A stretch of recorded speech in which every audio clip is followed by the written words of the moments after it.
Look, Mum, it's not a phase, okay? I just want to live with the tiny little plant people, okay? I'm sick of living under your... Yes, I remember to replace my kidney. What do you think all the corpses around me are? This is a video chat. Oh, wait, no. It's not a video chat. Okay, ignore the corpses. Don't call the police. But still, I'm taking care of myself. It's not like I can't, live on my own.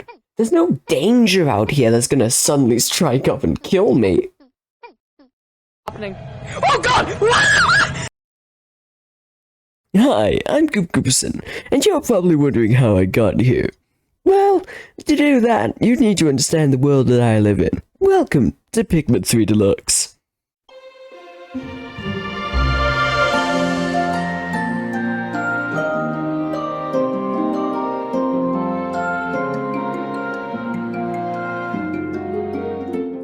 This game is so game that it'll make you game yourself so much that you'll game. Just ask _Charles.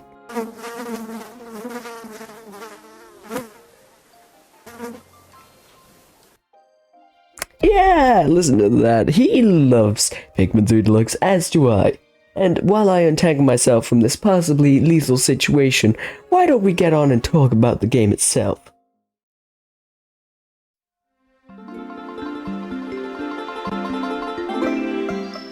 So, let's get straight into the story of Pikmin 3 Deluxe. Nothing has been changed from Pikmin 3, I think that's fairly obvious considering this is the Deluxe edition. But yeah, the game starts out the same as it always has.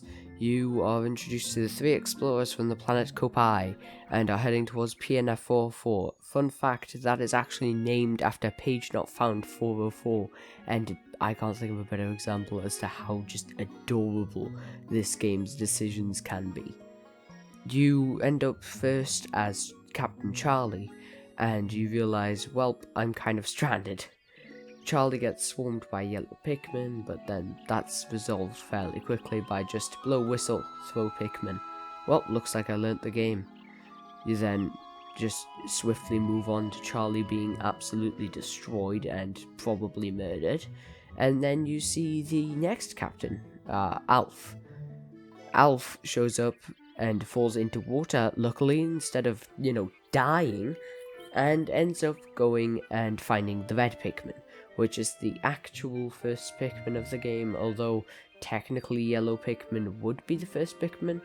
It's just, unsure, depending on who you ask. You find the Pikmin, you get the onion down, their mothership, you build up your forces for a little bit until you've got either 20 or 21, depending on how much of a completionist you are, / how much you hate yourself. Then you push a box, go through a cave, and ta-da, there's your ship. But wait, something's missing. Could it be everything or one key? That's right, it's the key. Just kidding, it was everything else. Everything else is also missing as well as the key. You pick up a transmission, luckily, from Brittany the next day when you land. Brittany is the 3rd captain in the game, and Brittany's just been chilling. Hasn't really been doing anything, and immediately alerts you to the fact that you can find a single strawberry, but of course, because of the size of the Pikmin captains, it looks like a goodness gracious colossal strawberry, like one of inhuman proportions. And of course, you throw the Pikmin, and the Pikmin carry it back to your ship. The ship goes, ooh, we can eat this, and also plant the farm with the seed, and avoid this happening in the future. And so decides to tell you, you know what, why not get some more food? So you go around picking up stuff, you find rock Pikmin, free Brittany. Brittany's very thankful. And all this time you've been finding logs around that just basically, they have the name Olimar attached to them. Now, if you've played Pikmin before, you know Olimar is typically the main character, like most games, he's either the main character or part of the main duo, so it's very obvious that you'll just be like, wow, I wonder what this area is. Ooh, I'm Olimar again. There was no surprises until Pikmin 3. So it was very surprising to find logs by him left on the planet. That was alluring to him having to come back again. And where did he go? Why was he back? Nobody knows, but the logs may tell you something if you continue to look at them. Next thing you do, of course, is head to the snowy tundra, because that's where the captain's life signal has been picked up, and of course the two are loyal, and want to rescue their captain, the wimps. I mean, just leave them for dead, just go like, ooh, stump, me need key, goodbye. It wouldn't have done any harm, that's all I'm saying. But you find the captain ingested by the second boss. Did I mention there were bosses? You fought a boss before, it's really not notable, you just break its armor and then press the button to rush the Pikmin and they eliminate it in a second if you play your cards right. But the second boss shows up, destroy it, and Charlie's back, woo! Then you just set off again, and you go to the next area with the hopes of finding Olimar, because Olimar seems to have your key, the key that is needed to make the engine go really fast and get you off the planet. So, go around your normal Pikmin day, you collect food, you do adventure things, you sacrifice Captain Charlie to the nearest local wildlife, laugh at him, and then make the rock Pikmin carry his body back to his grave. But, eventually you'll get to the next boss, you kill it, and surprise, surprise, it's not Olimar, it's Louie, but you don't know that because you're a dumb little naive kid that I picked up for being a Nintendo Switch tiny little kiddie wink. Yeah, that's right, you didn't play the first Pikmin games, you don't know who Olimar is, such a loser, you definitely don't have the constitution for mathematics, oh. But that's besides the point. Louie is found and basically unconscious, so the captains do what they think best. Take him into the ship. I mean, he looks like human, Copite, and they're like, wowee, we must save. But then Louie, being the absolute terror that he is, and I mean seriously, goes and steals every single bit of food bar one jar and hides in a cave. The man has no sympathy for the fact that you just trekked halfway across a goddamn continent to find him and decides, this food's mine now, screw you all, and just buggers off. You immediately see this cutscene, of course, and your first instinct is, guess I better go and find him again. And you do, you find the next boss as well. I mean, it's kind of typical in that fashion, but find the next boss, defeat the next boss, and you find that you can just tie him up. And honestly, tying him up probably would have prevented not only the events of the second Pikmin game, but also probably helped with the events of this one. So, how about that rope stays permanently attached to him this time? Methinks yes. But luckily, Louie's got, coordinates or something on him, or you pick up a signal, and basically, you go, wowee, that's a big stump, and fly to the final destination in the game after receiving all of the Pikmin, which is, of course, the stump. You get out, and you realize, oh my goodness, life signal, and so try to enter the stump. And once inside, wowee, it's Olimar. Why is he unconscious? Big gold thing. Just big gold thing. There's deep lore behind this thing. And I mean, there's so many videos out there if you want to find out, what it is. I mean, it's oh wow, is this what causes Pikmin every game? Maybe. But all you need to know is big gold thing captures Olimar. But we don't want that, so basically it becomes an escort mission while trying to outrun this gelatinous blob that definitely is not related to me. And all you have to do is just outrun it. I mean, if it gets you, all you gotta do is just free Olimar, but you'll lose tons of progress because the thing is fast. I mean, the final boss, bless it, it's a little bit easy. I mean, you really don't need every type of Pikmin, but it does help because it does environmental attacks of every type. I mean, if we're being serious, all you need is your rock Pikmin, and to hold back a little bit, I mean, you're never truly in a situation where you're relying on the elements. Luckily, you just go pew pew a few times, make sure the thing's shrunk, and you've beaten it. Congratulations. Olimar says, hey, thanks. Hey, can you give us a lift home? I kind of blew up the ship. And gives you a key, and Alf goes, wow. You had it this entire time, you little sodden bitch.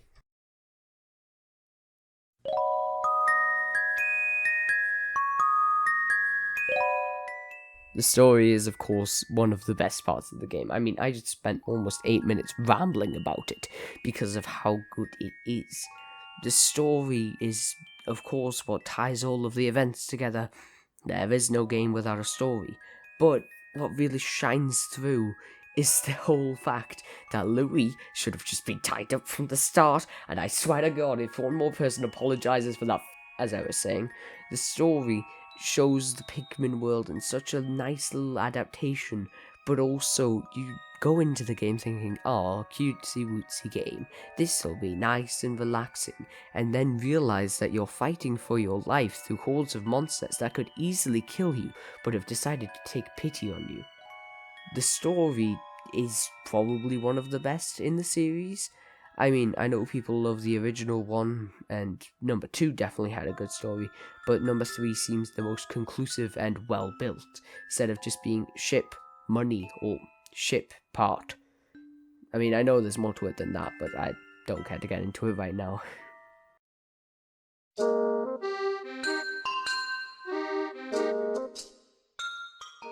Alf is the first character that you truly get introduced to. Sure, you first meet the Captain Charlie, but it's not the first character. Alf is an engineer from the planet Kopai, like the other 3 main characters, and is incredibly smart, and also is the first to, free the onion and go, wow, these things are cool, and, find technology, put stuff in new technology, spend all night, putting technology in ship, because that's what heroes do. All the typical stuff. Then there's the second one that you get introduced to, Brittany. Brittany is many's favourite, and, they have their reasons, but Brittany is a very headstrong character, and also quite witty, on multiple occasions stating these guys can do with less food, I deserve more. Kind of reminding me of my friend _Charles, I don't know why. Then you've got the uniting force, Captain Charlie, who is kind of pathetic in some places. Trying to be hey, Brittany, you're cool, and then Brittany just, stops him from talking, and he sulks. All of these characters, I mean, they are the playable ones, all play the exact same way. You can split them up into squads, you can tell them to go to certain areas. When you tell them to go to certain areas, they do their little walk, they tell you they've gone there, throw Pikmin. I mean, none of the characters have special hidden abilities. They're all just, you are throwable. Yes. Are you? Yes. Good. But there aren't the only characters. You've also got Louis, the actual terror of the franchise. And I would like to divert this into its own section, because I just need to explain how absolutely terrifying Louis is. This is all from Pikmin 2, by the way. You get, the bit where he steals the food, but in Pikmin 2, Louis is the entire reason you're doing the story, because he eats what he is supposed to be delivering. The rarest thing, in the entire thing that he's trying to protect, golden pick carrots, he just eats. No, oh, I'm sorry, I was famished. He just eats them because they look nice. And that's not all. I mean, once you've beaten Pikmin 2, spoilers here for that game, you go and you realize, oh no, we've left Louis. You should have left him. You should have just left it at that. But, kind of a lot of paperwork. So you take the president back, and you just gotta beat the last few levels, and you find Louis again, and then you can take him home. Except the man has created the final boss. Well, not created, more like controls the final boss. He seems to be sleeping, but it's said that he is in full control and takes it out on Olimar. And Olimar's done nothing wrong to him this entire time. And to get even more into the terror, there's logs in the game. And while, Olimar's busy describing the behavior patterns, what they physically look like, Louis is busy describing, yes, this one would go really, really nice if I just fished it. And if I served it up with some raw Olimar sauce, maybe I can sauce some on the way home by cutting his veins. Like, dude is seriously a psychopath, and nobody addresses it. He gets away with trying to starve out the crew that comes from the starving planet Kopai. He tries to kill them by just stealing everything. I mean, yes, it's inferred that, oh no, he was just taking the food because, he might have gone hungry. But with all the other evidence, I would heavily suggest that Louis is the sole reason that anything happened, and he knew perfectly well what he was doing when he took that food. That was no mistake. That is the behavior of a psychopath. Anyway, back onto Olimar. Olimar was the main character in Pikmin 1 and 2 and has a full family that hasn't seen for about 5 years because of his job, and the president being literally the summary of the working class in most countries. The worst person to talk to about, hey, my son just grew up. Cool, you're behind 2 minutes on your shift this week. Looks like a pay deduction. It's, summing up everything. But Olimar in this game is like the main plot. He is the one you're aiming to get. It's not like other games where it's like, oh, Olimar, get this much money and we can go home. Or fix your ship, you dumbass. It's, Olimar's been taken or has just done too much exploring in this case, and you need to save him, and then you get your thing that will save you. Mutual exchange. The only other characters in this game are the bosses, but those aren't as remarkable as the actual characters themselves. I mean, some have cool designs. I like the one that's literally a sand pit, and it'll suck your Pikmin in, and you've just got to sort of run away, but the Pikmin are too short. They just sort of fall in, and but most of them have good designs. The first boss is peak design from Pikmin standards, which is, it's clear to see how the boss would be defeated, just from a quick oh, crystal. Me no rock break crystal. If break crystal, me can attack. It's not that hard to understand.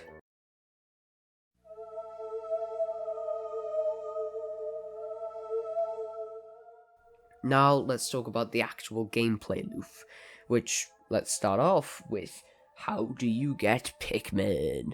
Pikmin are very simple to get. I mean, first you'll meet a group of 3 or 4 or 5, I can't actually remember, and if you find them in the environment, you just whistle and they come running to you. You don't find them wild except from in the tutorial sections, but that's where it makes sense. So obviously they're not just going to be everywhere in the game. But when you first find the Pikmin, you're told, hey, maybe I should just try throwing these. So you throw it on a funny flower that has the number 1 on it. And then the Pikmin goes, ooh, this look tasty. And take it to ship. And then, the ship starts producing more Pikmin. The captain goes, wow, it's producing. And then picks out the Pikmin and goes, oh my goodness, this is amazing. It's a really easy way of introducing it. You first show how, Pikmin can take out enemies, complete little tasks, and take stuff to the ship, and then show how you can create more by just, letting them take out enemies. do menial tasks, get stuff to the ship. It's very simple. I mean, Pikmin are also introduced throughout the entire game. No one section is without introducing Pikmin, apart from the final one.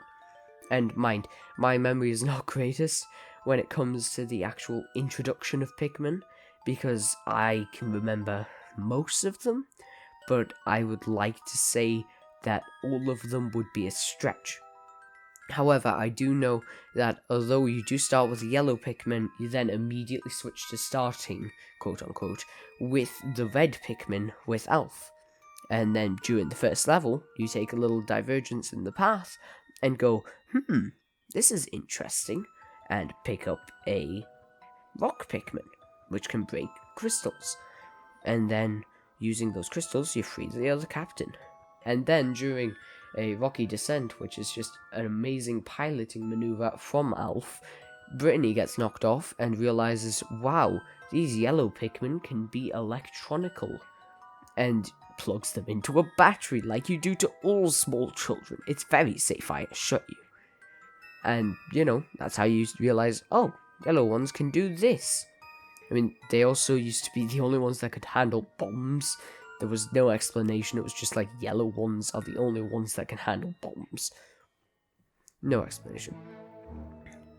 Next, in the next area, you unlock the winged Pikmin, which are the easiest to transport despite being the slowest, as they can navigate through environmental obstacles, meaning that they can just get across a lake. It don't matter if you've accidentally stranded yourself with no Pikmin, you just use the little winged Pikmin, and they can carry a single grape at the speed of less than a snail, literally in this case, back to the ship, with no obstruction, which sometimes is faster. It's also, the cutest out of them all, and it's just a little pink eye, and it's beautiful. And then, the final Pikmin that you actually get introduced to is, of course, after the Terrify of Louis, when he steals every single goddamn resource on the ship. You find the blue Pikmin, which are the only ones that can breathe underwater, which is useful because you then need to breathe underwater. All of the Pikmin are always introduced at this point. You go over here, oh, this is a problem. Luckily, I've just found various Pikmin that can help. It's fun to mix and match different ones as well. I mean, these ones are having trouble lifting, so why not use these ones? It's a very simple system.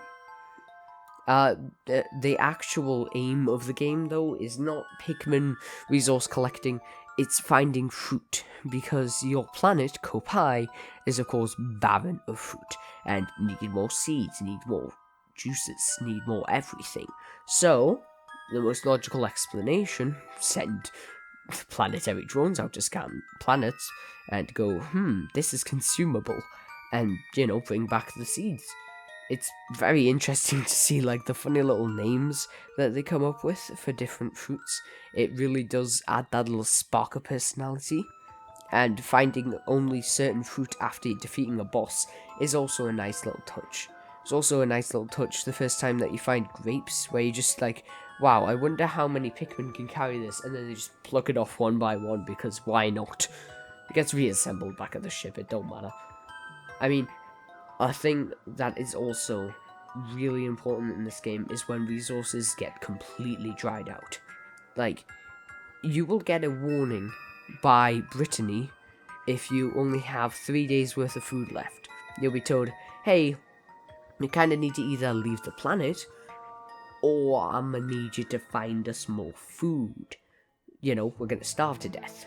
And that is possible. You get a game over if on the last day, the last carton, you do not retrieve any more fruit. Or don't fill a jar if you only retrieve 2 grapes. If you can't fulfill the quota, you can't continue the game. It's very brutal, but also extremely realistic, because you're not going to survive without food for very long. Just little people have littler bodies, so can't take it. And I say little people as in literally little people. These guys, I'm surprised they even just like a full day without food. Their biology is literally less than space between your pinky and your ring finger. It's just, what the heck? Another way resources can get dry though is via a Pikmin extinction, which is where you've played foolishly, and believe me, this is hard to trigger. You've somehow killed all of them, just all of the Pikmin. It doesn't matter, like, what you did to them, you've just managed to kill every single Pikmin. You're a psychopath. But luckily, the onion has just enough energy to squirt out one more seed, which you can then pluck and hopefully repopulate. If that one Pikmin dies, you get a game over. It's plain and simple. The onion will literally just like go, nah, don't have any more resources. Sorry, mate, can't do that. So yeah, don't trigger Pikmin extinction. It's very simple. It's like you wouldn't want to be the dinosaurs when the meteor hit, so don't be the Pikmin when the elf tries to chuck them into water without realizing, oh bugger, those ones are red. Maybe Ralph's just colorblind.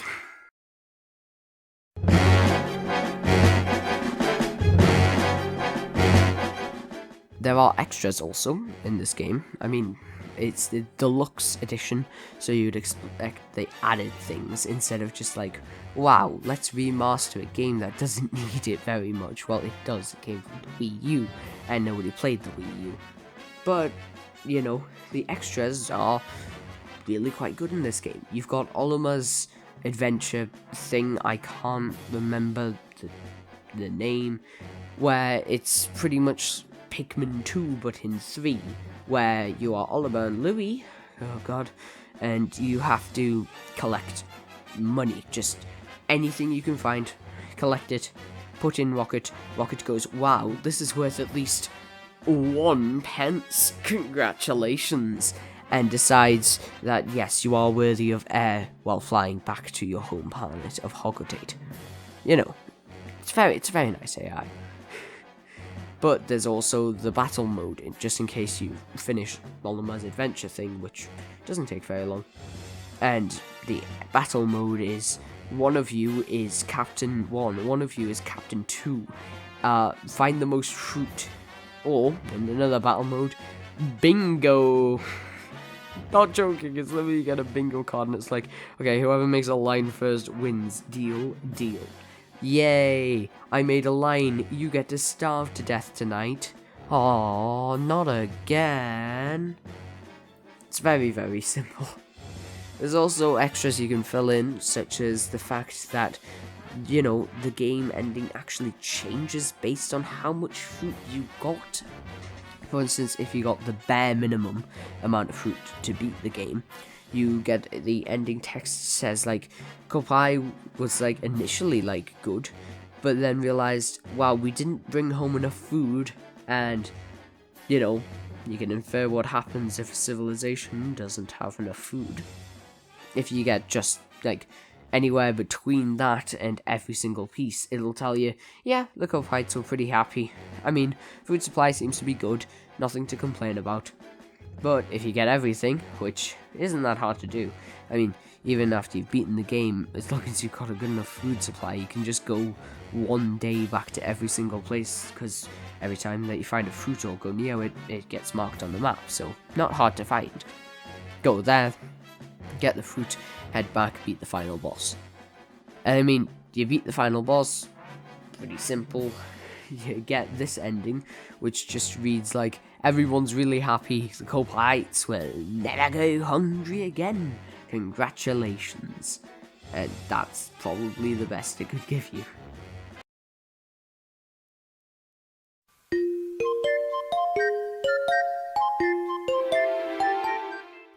And now, what people think of most when they probably see Pikmin, which is the fact that the game is just relaxing beyond belief. It if you just were to take a moment to sit back and relax, you would notice the environments, how they're just detailed with the smallest little things that you would just miss if you were busy hurriedly running through trying to find resources. Or if you just took a second, you realize just how beautiful the entire world is. And how, like, little toys, little tins, been turned into functioning platforms held together with threads.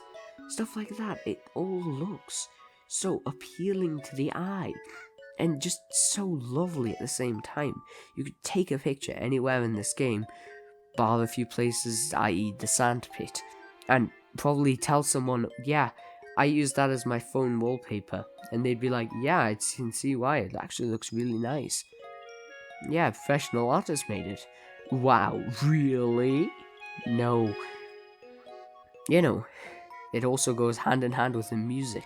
And I mean, I would play some right now, like I did with my Singing Monsters. However, Nintendo does have ninjas, and I am afraid of my house being blown up, because we don't want that. That would be a little bit not so good, but it has been in the background of the video, and I think you can agree that it is just relaxing beyond belief.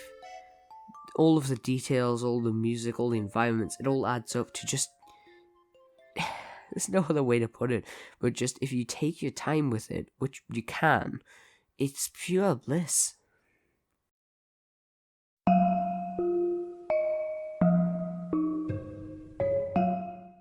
This brings me to the conclusion, which is Pikmin 3 is a great game, and Deluxe does a great job of not only bringing it to the Switch, where it's got a much fairer shot at actually, finding an audience instead of being like, wow, this is on the Wii U.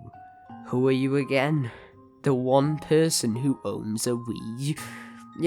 It's better than being that person. The game has such a great story that just makes you want to beat it as fast as possible, which is what it's built for. It's built for speedrunning. Just wanted to mention this offhand here. The characters, apart from Louis, are all likable and good characters by heart. I mean, yeah, sure, Brittany will make the odd remark about, I'm going to feed them less today, but, actually does care for them. I mean, remarks about that just as often. All the characters likable. All in all, the gameplay loop is addictive in nature. I mean, you want to make sure you've got all the Pikmin, you want to make sure you've got all of the fruit, you want to make sure you don't accidentally trigger an extinction, which is hard to do. I mean, I literally play on the ultra spicy difficulty, and it's just like, I have never once seen more than 50 Pikmin die. It's like, impossible. And Deluxe does a great job of adding extras, such as the Olimer's Adventure, and all the great additions, as well as it just being one of the most relaxing experiences you can have. And all in all, this is why I would put Pikmin 3 Deluxe as one of my best games of all time. It's sitting up there with like the greats like Portal 2. It's a game that everybody should definitely try for themselves. I mean, yes, real-time strategy isn't for all. That's very obvious. It would be foolish to say so. But this once, I would say just try it. There's no going wrong. Unfortunately, it is Nintendo, so you can't get a refund. But that's not my problem. Goodbye. Hello, sorry if it's been a while between uploads. I know that I sort of just didn't upload anything for a month, and ta-da, brand new video today. But there was some stuff that came up, and I just generally ran out of ideas. But I am here to say that there will be more upcoming in the future. I haven't completely forgotten about it, don't worry. And it doesn't seem like I will have to put on such a hiatus. But thank you for sticking around. I hope you enjoyed the video. And on a pleasure, yeah, goodbye.